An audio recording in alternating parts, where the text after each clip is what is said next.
It's been make do and mend for Andy Roxburgh in the last few days. No fewer than 8 of his original squad have dropped out. The latest of them, Mo Johnston, with a stiff neck only today. This line-up suggests 3 big men to hold the line at the back, with the full-backs pushing up. Strachan, McClare and McStay in midfield, and up front a partnership of McCoist and Dury. For Ivan Vutsov, the Bulgarian coach, the task in the last couple of days has been to remind his men of how they should play together. Only 3 of the starting lineup come from Bulgarian clubs. If long years of tradition are any guide, their tactics will be ultra-defensive. But the tall Luboslav Penev, who wears 9, looks a good attacking player. And Nasko Sirikov, the number 10, comes with a record of 12 goals in 34 internationals.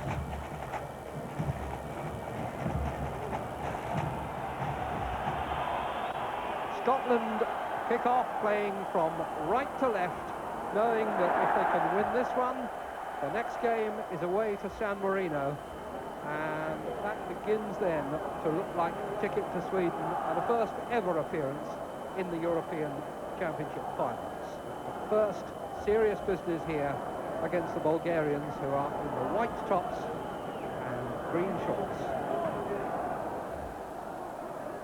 First and long.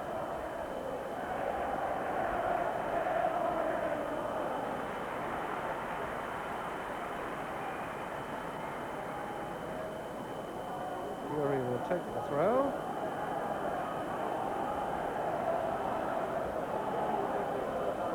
Strachan. A very busy build-up to this game, Gordon Strachan. 4 games in a week for Leeds United. This Kyriakov with the yellowy red hair, most unusual in a Bulgarian. Or in the break now. 5th coming down this touchline, bearing 2 is Doce. Nice neat play here, and over the top by Yordanov when he really should have done better. But that's a warning to Scotland.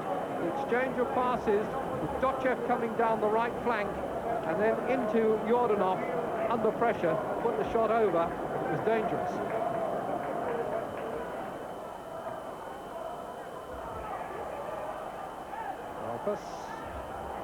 Canali had to track back, picked up instead by McStay. Strachan, and away by Ivanov.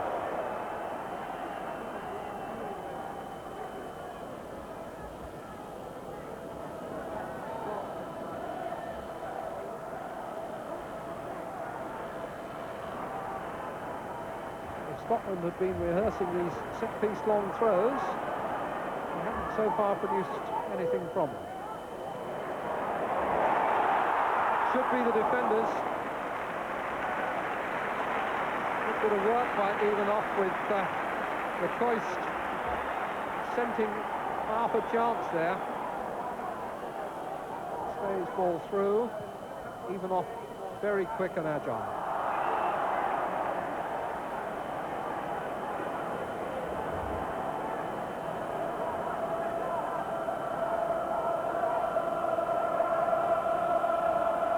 Scotland felt that the Bulgarians were the kind of side who, under pressure, might give away free kicks around the edge of the penalty area. They've worked a lot on them in training. What have they to offer here? Strachan, headed away by Kyriakov, and again by McInally. 9 men back for Bulgaria, and Mikhailov forced to turn it over.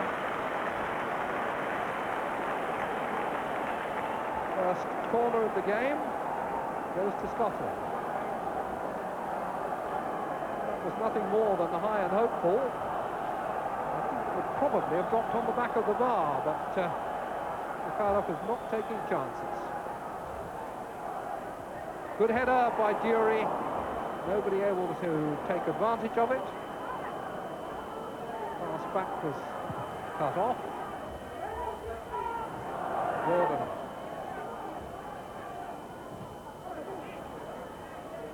Jeff's header is Penev.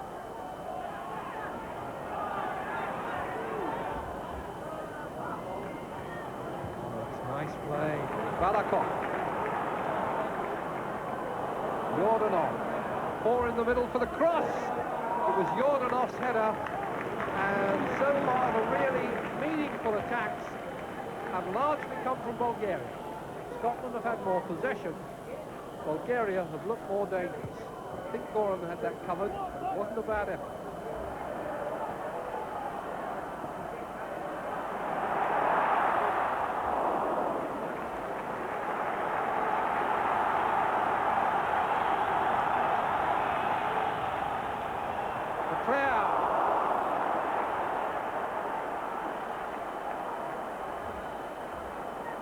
Koist was free in the centre of the goal.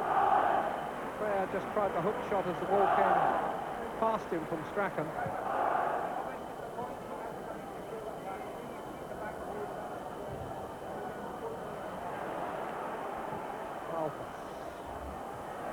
Person's head, it's the right back up there in the inside left position. Here's Fury going through. There's appeal for handball, which is given, but it's given outside, not inside the area, as Scotland were claiming.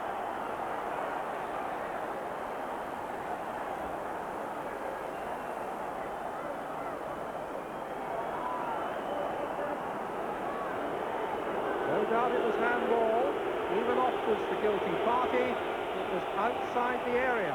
The referee is now reaching for a yellow card, and he shows it to Balakov for not retreating 10 yards. It's good to see a referee prepared to do that.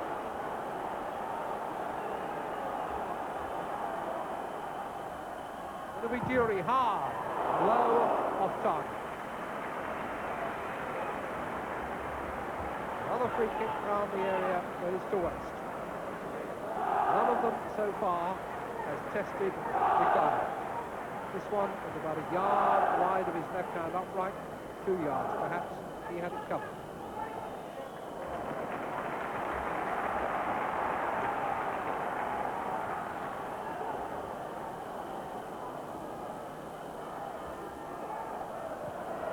And Scotland in there, through McClare, and somehow or other Mikhailov got a hand to it and just flapped it away, closest we've been to a goal.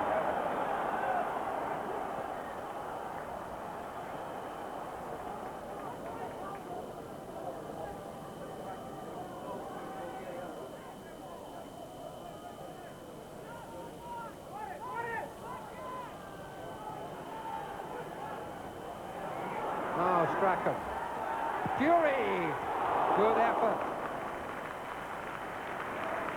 He's angry that he wasn't on target, but I think that was a case where he might be forgiven.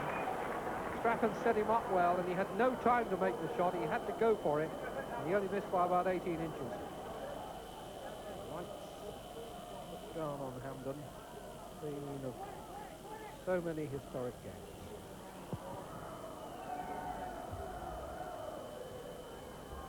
Jump by Kostadinov. Here he is in on the rebound. It's away by McLeish. Collected by Sirikov. Brilliant turn. And very unlucky that he didn't get away with it. I think that the referee was right, even though Jury shows him the ball. It was a brilliant turn. Yes, and I think that Jury did just catch him.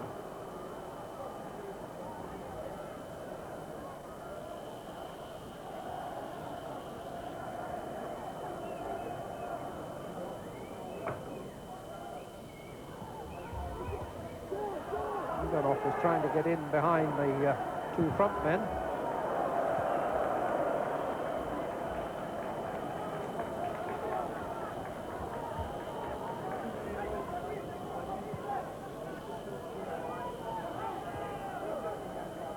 Ivanov coming in behind Sirikov and Penev.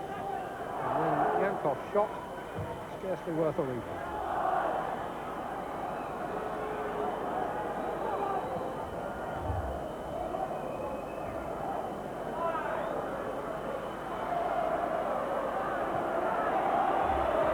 Koist, cross blocked.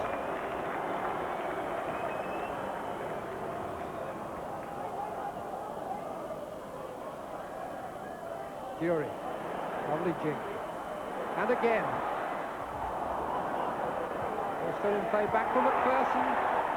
And McClare's attempt was going wide. He was under pressure, falling. Couldn't direct it on target. Header back in from McPherson.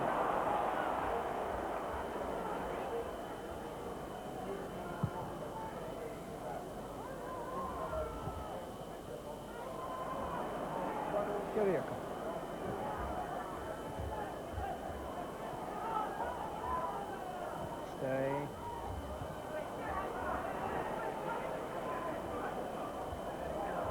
Kostadinov. Penev.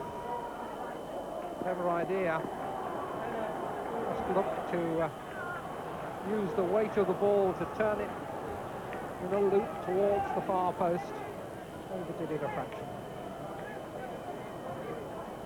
Good idea. Execution didn't quite match the thinking.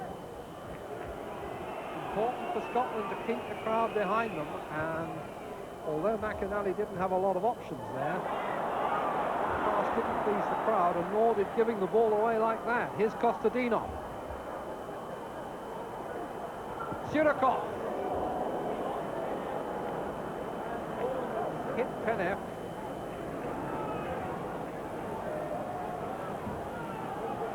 Ball had been given away by Scotland. Penev just couldn't get out of the way of the shot in time.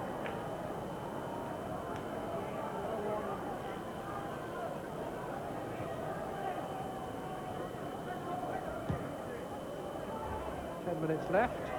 Scotland thinking about bringing John Collins from Celtic into the action. And a shot from McCoist, well saved by Mikhailov. Gaps beginning to open, perhaps as the legs begin to tire.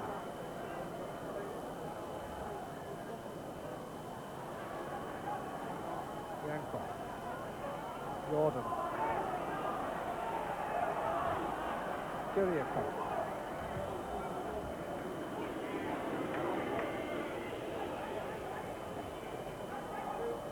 Another chance to have a look at that shot, which Mikhailov covered so well. Now Scotland, I think, want to make a double substitution. They're going to take off Strachan and Dury, who've done so much hard work down the touchlines, and bring on Collins and Robertson. Well, they've earned their breather, the two wide men. Dury, if anything, I would say, has been just about Scotland's best player. He's worked, given everything, and now fresh legs to see if they can snatch something for Scotland in the last few minutes of the game.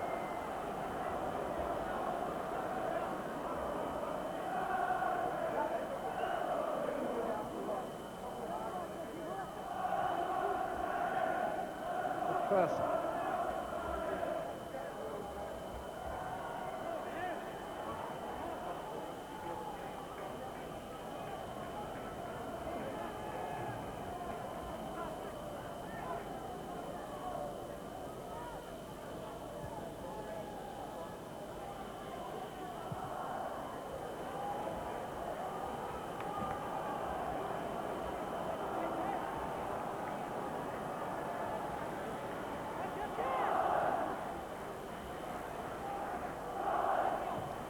Players cross, beautiful goal! The substitution has paid off within 60 seconds.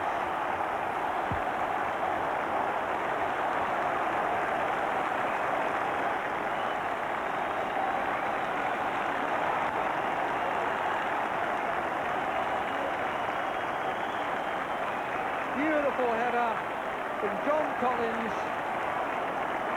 From the player's cross. That's a magnificent goal. Scotland 1, Bulgaria 0, and Andy Roxburgh's substitution pays off so quickly. Happy Hampden tonight. after a long siege of the Bulgarian goal, it seemed likely to go unrewarded. Krylov had to make only 3 or 4 really serious saves, was then left powerless. Mr. Fredriksson has just checked his watch. No offside! And the substitute is through and brought down, but the ball has been put in the net, and the referee has not given the penalty. He has played the advantage and allowed the equaliser to stand. So Scotland have had the victory snatched away from them at the very last. The ball put in the net by Kostadinov after Tanev had gone down, fouled by Goran. 5 seconds of the game remaining. Down goes the substitute, in goes Kostadinov. Good decision by Mr. Fredriksson, and so it is 1 apiece here at Hampden as it was in Sofia, and the substitutions having dramatic effect on both sides. Collins scoring for Scotland with virtually his first touch. Tanev being brought down virtually the first time he was involved in the action. The ball breaking loose for Kostadinov to score.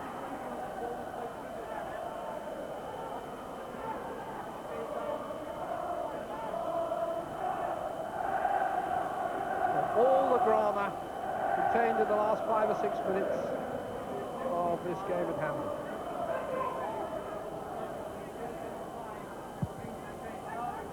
Another look at the watch for the referee. And that's the final whistle of the night. And for the second time in these European Championship qualifying games, Scotland and Bulgaria have shared the points, 1 goal apiece. And Scotland remain unbeaten in that group too, but disappointed not to take both points. Big offside doubts about that Bulgarian equaliser. Still looks good for the Scots though. Next they face San Marino, who also play tonight. San Marino won Romania 3. San Marino achieving their pre-match ambition of scoring a goal, and the Scots will hope they've got that out of their system. News on the future of Hampden Park, by the way. The Football Trust today approved a record £5 million grant to upgrade the stadium. The award announced in London today is a boost for a £40 million project planned by the Scottish FA, which aims to make Hampden an all-covered, all-seated stadium holding around 50,000 spectators.